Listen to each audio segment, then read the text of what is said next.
Hey, hey, and welcome back to Miss Kitty's Wild West Adventures. I had the pleasure of attending the first annual Tombstone Paracon. In fact, it was the first Paracon I had ever been to, and I figured if you're going to hunt ghosts in the middle of the night, why not do it in the town too tough to die? There were a lot of ghost tours to choose from, all led by seasoned ghost hunters. In the end, I chose the Ghost Roulette Saloon Crawl. Did I see any ghosts? Stick around to find out.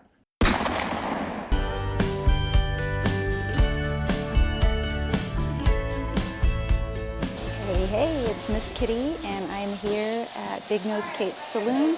This is the first stop on the Ghost Saloon Roulette Crawl. So there's a lot of different things here. There's some laser lights, there's a spirit box, there's all kinds of things. So we're going to cruise around and see what kind of mischief and who we can dig up. We started our ghost tour at the Big Nose Kate's Saloon.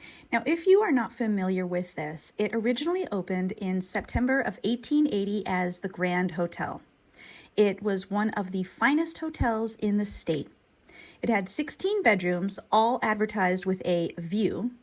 And in the lobby, there was a restaurant that bragged that it could serve up to 500 people in just a couple of hours.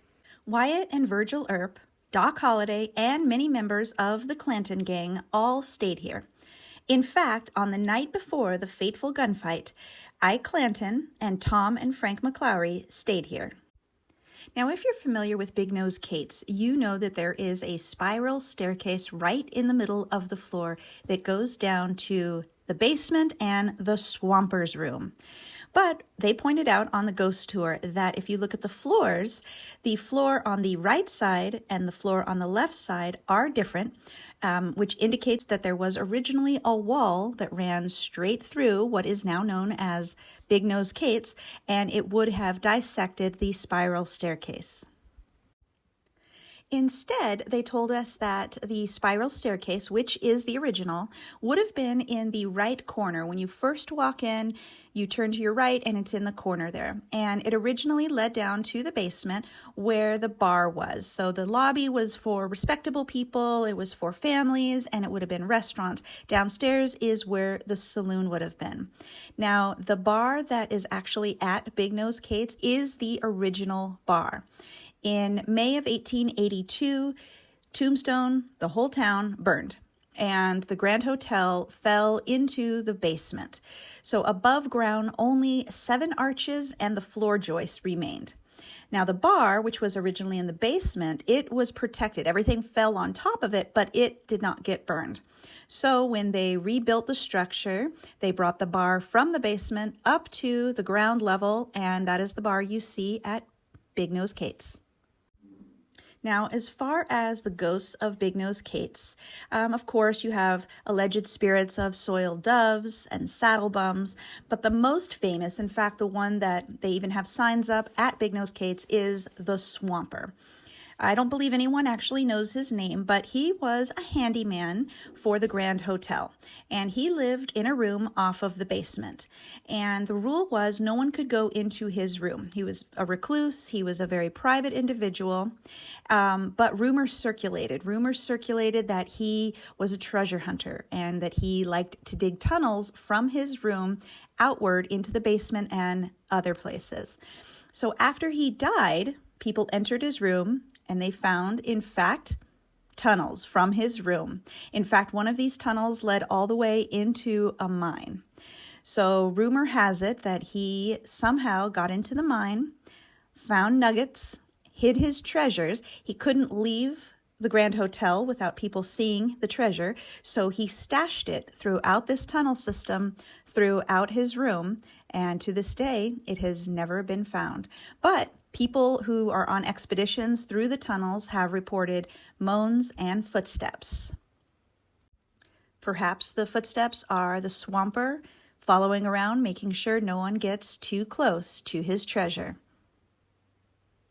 What do you think? Do you believe in the Swamper tale? Leave a comment down below. Can you touch it if you're a girl? There's that one. Yeah. And there's nothing over there. So you're female?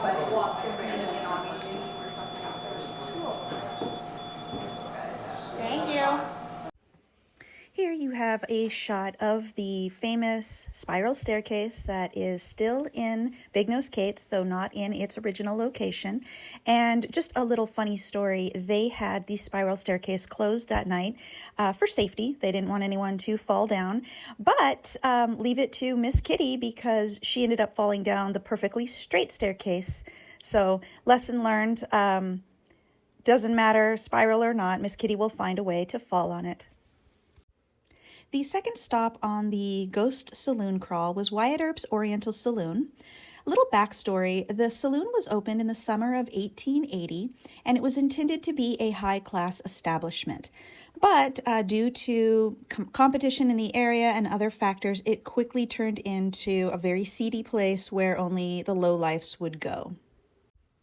Much like the movie Tombstone, Wyatt Earp did own a portion of the gaming there. You gonna do something or just stand there and bleed? And he attempted to turn things around to bring more of the high-class feel to the establishment. So that portion of Tombstone is in fact true. Now, the first significant gunfight here occurred in October of 1880 when Doc Holliday got kicked out of the saloon, probably for drunkenness. He returned later on with a pistol and opened fire on the bartender. The proprietor, Milt Joyce, quickly disarmed him and waited for Deputy Sheriff Wyatt Earp to arrive and arrest him. Buckskin Frank Leslie, who was a bartender at the Crystal Palace Saloon, found a similar bartending job here at the Oriental. It was there in November of 1882 that Leslie shot and killed William Claiborne. After Morgan Earp's assassination and the Earps all left Tombstone, the Oriental did turn back over to a more reckless, more chaotic clientele, and the civilized society ended up leaving and went over to the Crystal Palace or the Birdcage Theater. So Milt Joyce sold the Oriental in 1883 and he moved to San Francisco. The building then became a grocery store, then a drugstore, and in the 1970s, Bobcat Catany bought the building and restored it. At that point, it housed clothing and souvenir shops until 2019 when R.J. Herrig, the owner of the Crystal Palace, took it over and brought it back to its former glory as a saloon.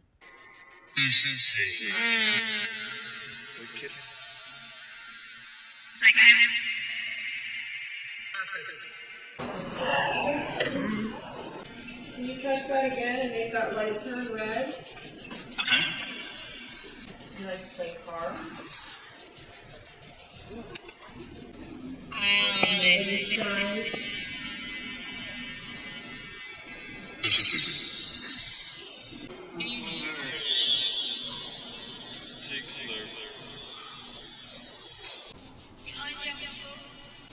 Do you have children at home?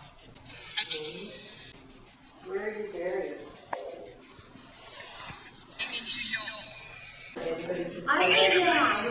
You give it for the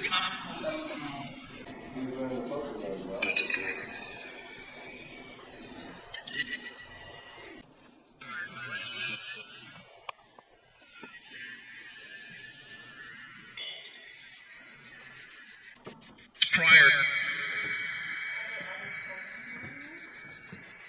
Can you imagine?